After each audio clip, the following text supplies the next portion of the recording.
Everybody, this is Gary Dean with Sentiment Timing, and this is our technical video report for Wednesday, May 22nd, 2019. So the market's down a little bit, not really that crazy after a pretty decent size gain yesterday. But I figured instead of just going over the same old stuff, let's take a view from 10,000 feet, and let's move it down to 5,000, and then get to 1,000 and see where we are. So this is our 10,000 foot view here, and you can see this move right here stopped at the 23% retracement level. From there, we're now battling over the 50-day moving average. It's 28.58. You can see we're coming up and down. So this is really the battle zone right here, and the bulls are trying to hold it. And they're going to need to get above this high right here, the 28.88, and I'll show you. I'll go in a little more detail on the 60-minute charts. But here you can see during this time period we had the bearish divergences. So even if we break up, the upside is very, very dangerous, especially now that we're heading into this kill zone. And typically the kill zone, these are the types of moves that take place like this. Doesn't mean it has to be exactly like this, but that would be the setup. So we're in this really congestion zone right here on a daily chart where momentum is neutral. We have the bearish divergences, and we're just stuck right in this area. Now, the biggest difference between the drops that we had before and what we have now is the previous drops found support and just shot right back up again and made new highs. This one is not doing that. So you can see that there's a changing of the guard taking place right now. Even though I have a bias to the upside first before the downside, I'm open-minded, and that's pretty much why I've been, holding on to that last third of my short position with the stop at 28.80. If I get stopped out, I'm simply going to turn around and wait for the next setup, and hopefully that's going to be as we close the gaps. So let's move down to 5,000 feet, and this is an hourly chart. So now we're looking at, after the drop down to the 23% retracement, what we're doing on this rebound. And you can see we made it right up to the 62% retracement level, missed it by a little bit.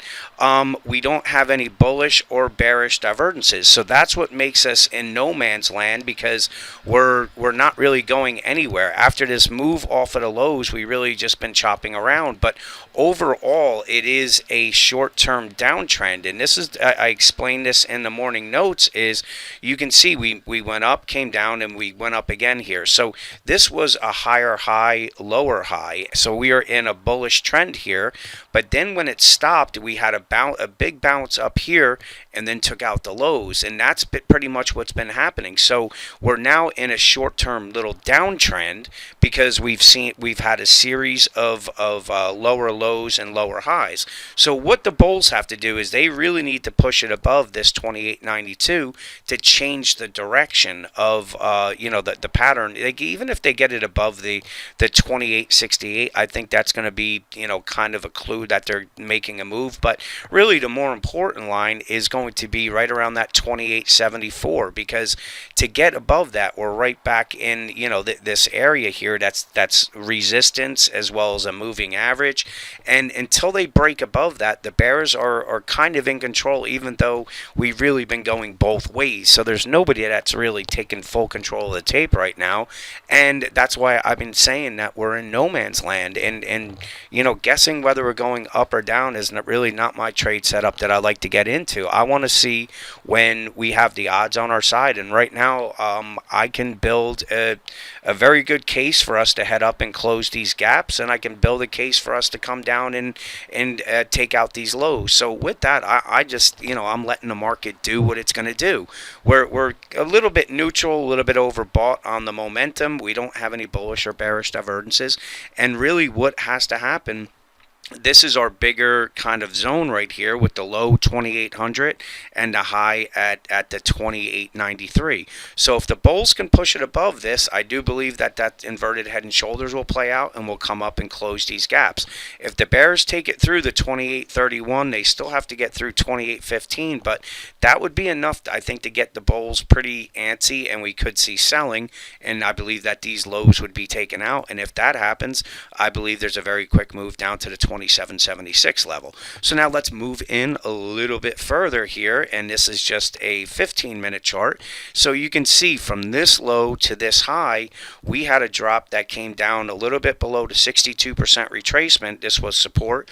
This was the right shoulder that I was anticipating. So right now, I don't know how to get this off. Hang on one second. I'm going to pause you. Okay, sorry about that. So right now, we're at the 62%, we're a little bit below the 62% retracement. This is the support zone. The bulls tried to push it above the resistance zone. Now we're stuck in here. I would have rather seen them kind of hang out above this line and then shoot up, and that would have given me a little more confidence with the inverted head and shoulders. But you can see we're really just going sideways. We're not going right back down again.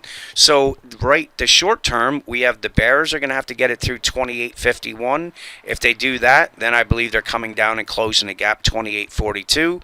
If the bulls can get it above 28.70, I believe that they're going to make a move and possibly come up and try to test this trend line here. So right now, even on a 15-minute chart, we really don't have any bullish or bearish divergences. And again, that's why I'm keeping a neutral stance right now and saying, hey, if it goes up or down, I'm fine with that. It's really one of those things where if I was pounding the table saying that this inverted head and shoulders is going to play out, the only thing that's doing is setting up for failure, because we could break down. And if I was saying, okay, short the market because we're going to go down, the inverted head and shoulders pattern could play out and we head up. So again, that's why I'm neutral. There's going to be a trade that's coming, I promise you.